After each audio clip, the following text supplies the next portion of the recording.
Hello，大家好，我是田秋姐。现在人们也开始能接受用番茄甜酱汁制作的各种酸甜料理。那我们今天就用番茄酱搭配猪肉来做一套诱人的酸甜开胃菜，让你还没有吃就已经口水直流啦。如果喜欢，那一定不要错过哈。首先准备一盘切好丁状的猪肉，并放入清水中清洗干净。接着沥干水分后，放入1勺食用盐、1勺七星粉、小半碗姜末和蒜末、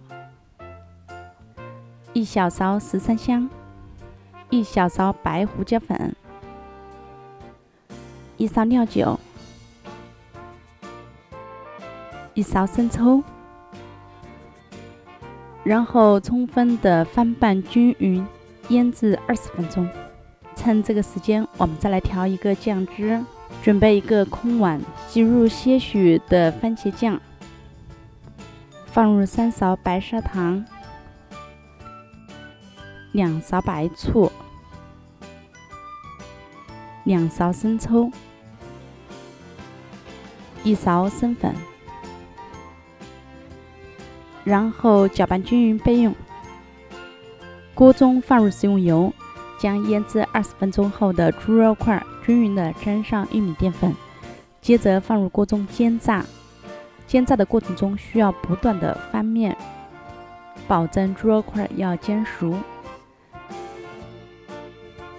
当猪肉块表面全部变成金黄色时，我们再放入切好的洋葱块，接着再倒入调好的酱汁，然后快速的翻拌，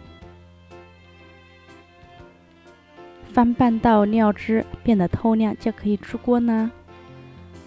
最后我们撒上一些白芝麻，酸酸甜甜，不油不腻，清清爽爽的一道家常美食就做好了。